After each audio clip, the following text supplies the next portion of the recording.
Desautels with me.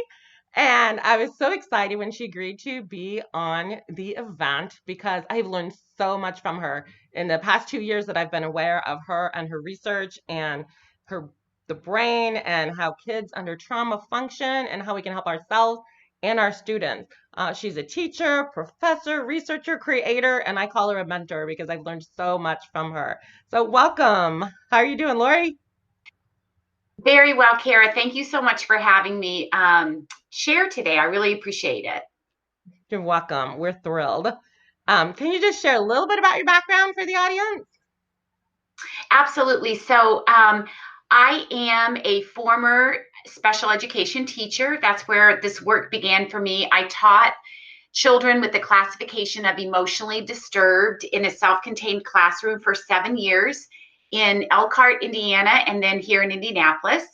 And I have also been a school counselor in Wayne Township. I worked at Methodist Hospital on the adolescent psychiatric unit as a school liaison for our young adults who were hospitalized for certain psychosis, anxiety, depression. And I taught at Marian University for 7.5 years. And now I have just completed my 4th year at Butler University. I'm back in the classroom as Kara, I think you know. I Not only am I didn't. teaching graduate and undergraduate students, but for the past 6 years, I've been given a course release by Butler University and Marian University so that I can be in the classroom, K through 12, a morning and an afternoon or 2 mornings every week to implement and integrate these practices and strategies that Wonderful. are a part of the framework. So this is all, in fact, this afternoon after this interview, I'm going to be Zooming in with my 5th graders that I left in March. And so I get to Zoom in and be with them this afternoon. Yay. So this work is really, it's not out of a lab or a textbook. It is from the practices and strategies that we're implementing in our classrooms while I'm co-teaching right now. Yeah. And I can testify, every tip that Lori gives is so usable quickly. The best thing she ever taught me was the power of Cheerios. It's just Oh, amazing to have Cheerios available for kids to crunch on when they're anxious or if they're hungry. And I had been using it the past 2 years. And then I switched jobs in January and I'm working with some high school students now. And I thought they're going to think I'm so silly bringing these Cheerios. And for about a week, nobody touched the Cheerio bin. And then after that, they're like, oh my gosh, free Cheerios, let me at it. So it really is amazing.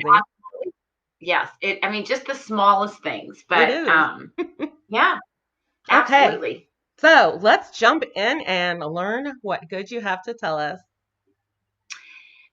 I wanted to start with a little bit of humor today because this is really a hard time, Kara. I mean, Yes. we all, we all are experiencing chronic unpredictability right now, and we don't know what schools will look like when we return. We don't know when that will be, Right. and for many of our children with special needs, this is just quadruply hard because when students left us in the spring a couple of months ago in March, quite unexpectedly, we did not have closure No. with our classrooms.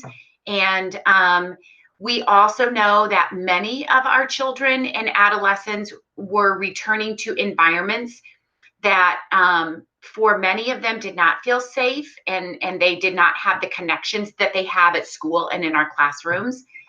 And then for many students, being at home, possibly from some of the research in the last couple of months, has been very regulating for students. So it's just it's a very, very tumultuous time, and not only for our students, but for our teachers too, Right. because our roles have collided. Our teachers are parenting, our parents are teaching, our teachers are administrating, they're parenting, they're teaching. I mean, we're all doing it all. Hmm. And it's just that's emotional overload. Yes. Yeah, Love so that you're this recognizing that.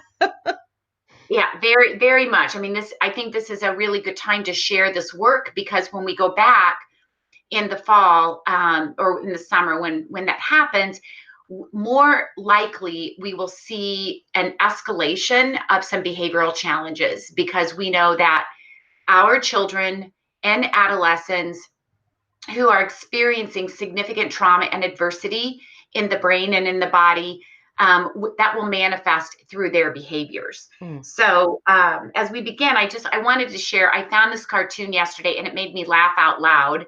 And so I think this is how we're all feeling right now. Mom, we need haircuts. And then he responds, I'm dad. So I love this because it is quarantine life. And sometimes we can't find even humor in these, just in these really, really difficult times. Yeah.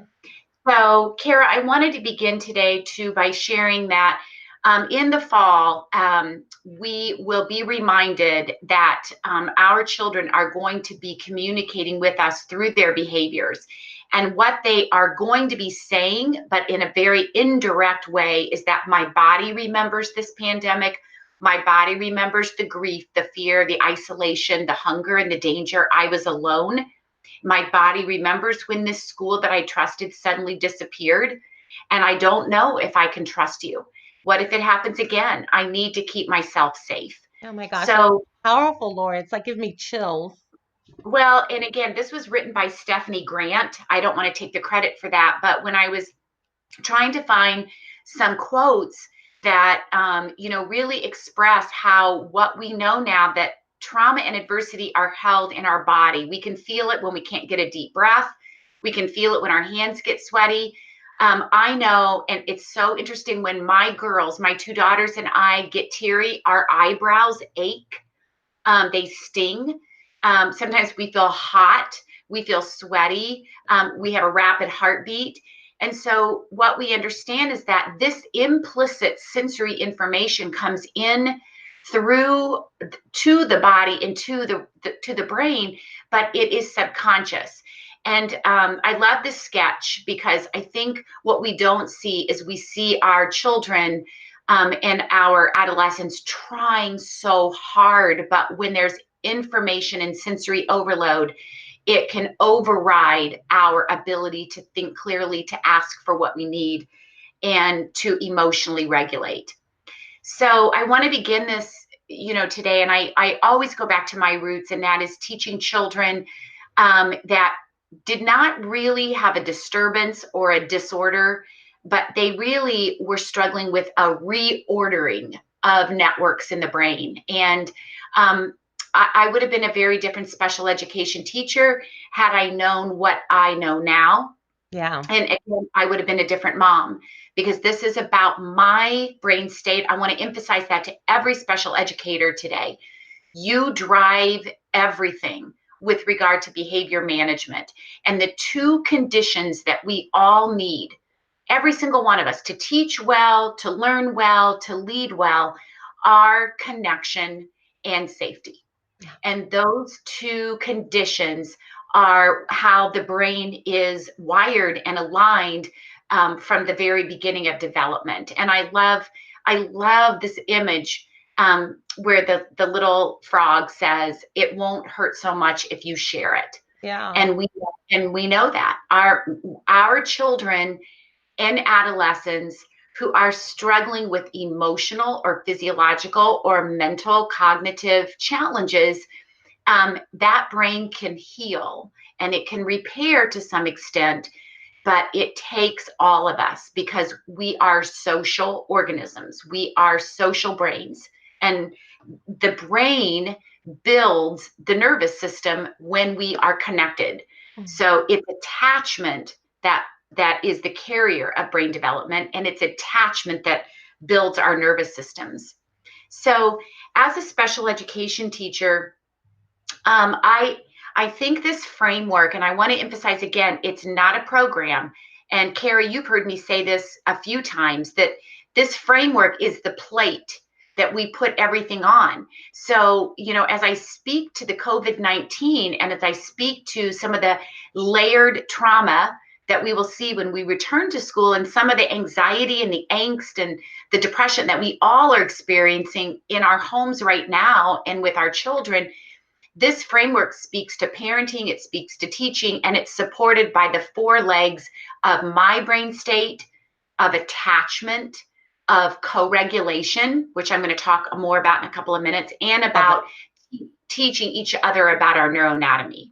And I want to say this morning because when we give our students the science beneath their behaviors, they feel relieved and they feel empowered. Yes. They remember that they are not a bad kid, Yeah. that they've done nothing wrong. This is a reordering of neural networks in the brain. And it empowers teachers as well. I remember the first time I heard somebody talk about, the upstairs brain and the downstairs brain and the amygdala hijack. And even as an adult, I knew I was like, oh my gosh, yeah, that's what's going on with me and some of my students. And it is powerful.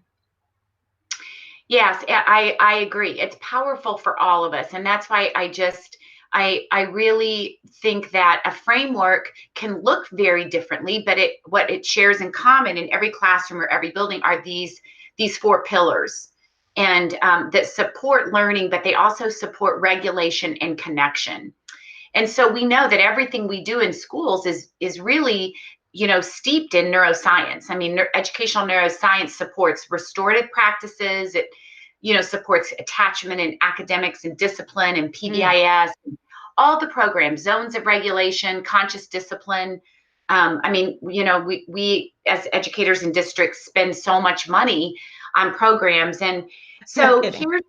here's what we know. And it really, this picture really shares that, at birth, which is the picture to your far left, the brain is built not with numbers of neurons, but with the connections made. And in those first 1,000 days of life, we have thousands and thousands of connections happening, sometimes per second.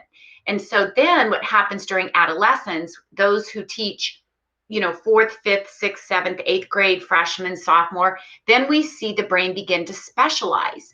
And so for our children that come in rough and they come in dysregulated, this is a double whammy, because starting around, that third, fourth, fifth, sixth, seventh, eighth grade time, that brain begins to prune away connections that it no longer is using.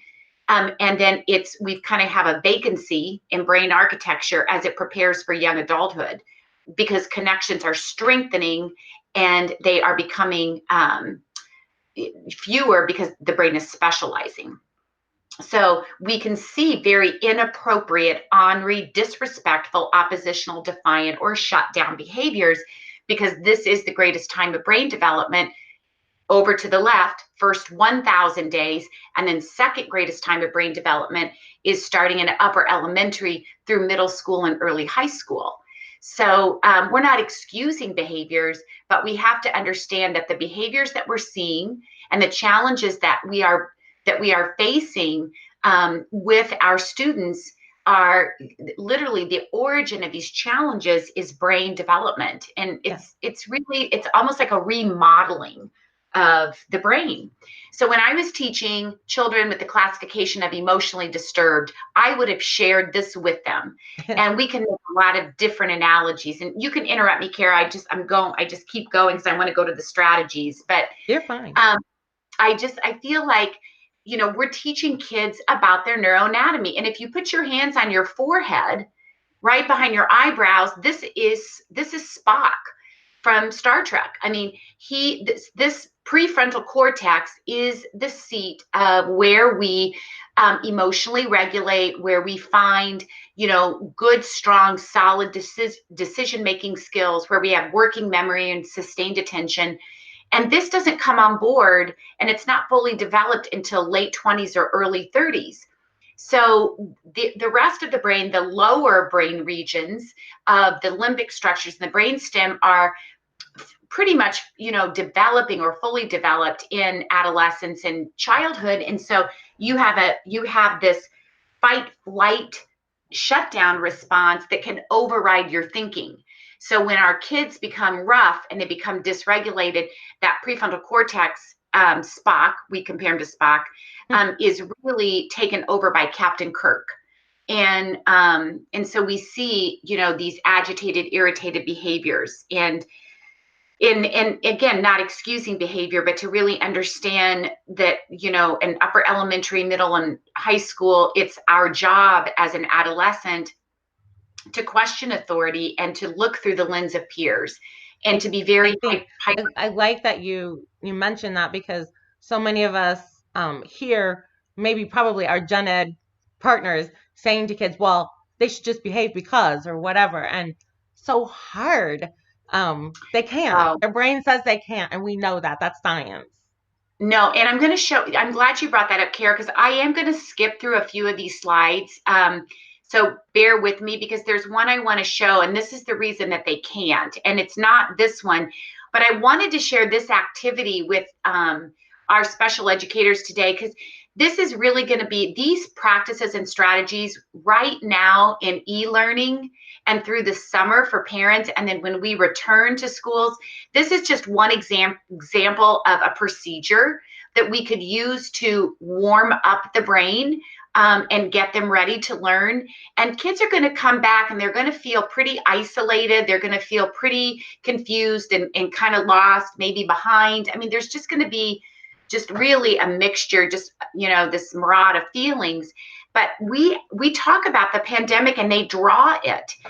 Drawing, coloring, using puppets, anytime we can act out, use our bodies to describe what we sense in our bodies is very healing. So we ask, in fact, we're going to be doing this today with our fifth graders. We know the virus is invisible, but if you could see it, what color would it be? What shape would it be? What does that virus say to you? What would you like to tell this virus? How has the virus affected you or your family? And, what are two images that pop into your mind when you think of the pandemic? When you think of COVID, act them out, draw them out, or just journal it, or just say it. So we give our kids, this is part of, this is kind of like discipline on the front end. And I would have done this, I would have created, and I think what we're all going to need to be aware of when we return to school is the importance of creating a block or a chunk of time for regulation for our students and for ourselves. We're not going to return to just a normal quote day, because the brains and bodies of our children are not going to be ready to do that. And so this is just one example of what we call morning meeting work or bell work or a procedure. And you might just take one question, not all five. I'm going to let the kids choose this afternoon at 1:30 when I meet them. But what we know is that stress is not a bad thing. We need stress in our lives if it's predictable and moderate, and if it's controllable, because it builds resiliency. And what happens when things go awry, or when we call stress toxic, is when that stress becomes unpredictable and extreme or prolonged. And what happens is that it actually just sensitizes our entire brain and body. So we have a new normal. And Carrie, you and I as adults have experienced that, where we've gone through a hard time in our life and we are living on the edge of wondering what tomorrow is going to bring, or what the next hour is going to bring. And so when that happens, we become hyper vigilant and hyper aroused to all of the stimuli that's coming in from the outside, but also we're very hypersensitive to how we feel in our bodies. That was one of the worst things with the response to the COVID, the pandemic, is we were getting messages on a daily basis. We're going to do this, then we're going to do that. And then we didn't know how to tell our kids how to deal with it. And then boom, we were gone. So yeah, and there was no closure. And so I because we don't have a lot of time this morning, I do want to share these strategies with everybody. So here's another strategy that's regulation. It's in Dan Siegel says, what you can name, you can tame. And so what we are doing is we're using, for the little ones, we're using images, and I'll show you an example. But for our students, giving them an option as when they come in, unpacking their backpack, get moving in from the hallway. We give them an option of drawing again, or sketching a sensation, because sensation is the language of the survival brain. And many of our kids don't have a strong feeling vocabulary. I'm fine, I'm okay, I'm mad, I'm sad. But boy, when you ask, when you can share that you're edgy or buzzy or tense or tight or burning, cold, wobbly, jagged, faint, teary, goosebumpy-ish, butterfly-ish, those really resonate with kids. And when you can draw those, it takes that sensation that feels so uncomfortable out of your brain and body and puts it in a somewhat of a self-contained, place outside of you, so that you feel safer. So these are regulating, because we know that, I have millions of bits of sensory information come in every second of every day. And so our kids can get really triggered by sounds or smells, or the way someone's tone sounds to them, or the way someone's posture looks. We can get triggered by a piece of clothing. And so we don't always understand what just happened. All we see is a book that's thrown across the room, or a kid who runs out. We have runners in our classroom, or a child who shuts down, or a student who says "fuck you" and refuses to do any work.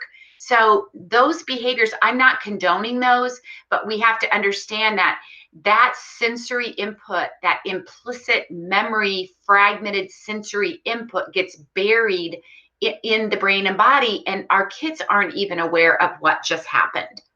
So this is preventative. This is discipline on the front end. And when we go back, wherever I'm not sure which school I'm going to be in this coming year to do co-teaching, but this will definitely be a procedure that we'll use again. Because the trauma and adversity are about body overwhelm in any type of a situation. It's when information comes in too much, too fast, and too soon. And so for the younger children, we're creating what we call body reflections. This is really cool. And so we have visual images. They can pick one out of a jar. You can have, some displayed. And so maybe you feel tied up like a knot. Maybe you feel really tired and heavy, like you can't move today, like a log, or you feel full, or you feel empty, or you feel numb. So we have kids do a body reflection where, they just take a couple of deep breaths, and we have them, just take a couple of deep breaths, put your hand on your chest. Do you feel tight? Do you feel tense? Can you feel your heart beating fast? Maybe on your shoulders. And so we go through and just really give them some time and space to do that. So I think the question, Kara, when we return with our brilliant but emotionally fragile children and adolescents, is not, don't ask why the behavior, it's going to be asking why the pain. Oops, Definitely. sorry. So I think, and I love this quote from L. Tobin. He's violent, you say, perhaps, but imagine what it takes for a child to strike an adult, his only source of survival. Imagine the depth of terror behind this bravado. So I want to add a question to this, because questions are really important to coming up with a kind of a different perspective. So we're going to ask why the pain, but we also need to ask, what type of world did our student inherit when they returned home in March? What type of world did they inherit, period? I think those are going to be extremely important for us to look at.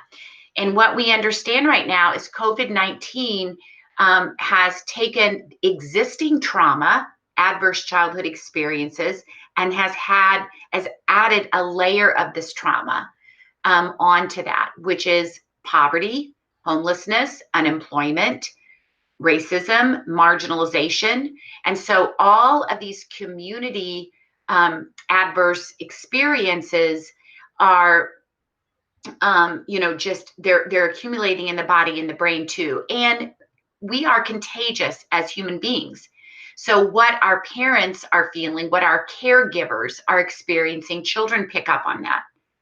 And again, we're not excusing behavior, but we've got to see that this pandemic has actually given us the three conditions that the brain cannot take with regard to adversity and trauma. And that those conditions are chronic unpredictability, isolation, and emotional and physical restraint.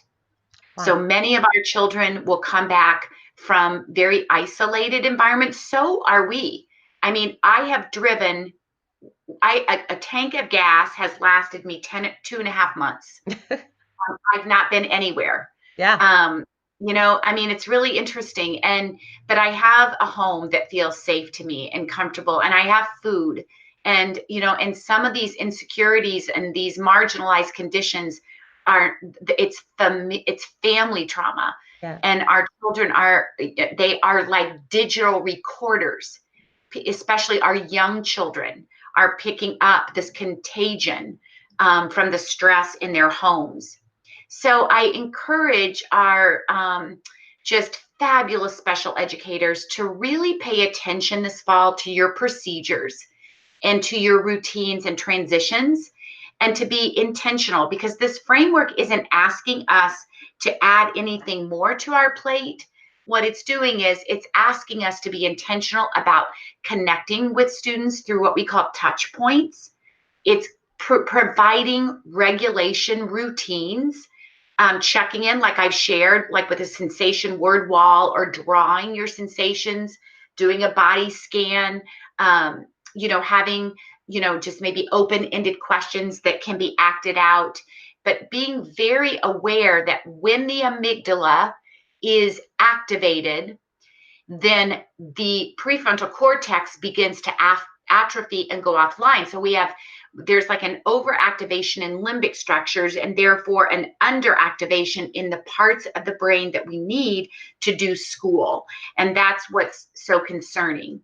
So we are going to see a very fiery amygdala when our kids return. And from the adults, our colleagues, we're going to be edgy.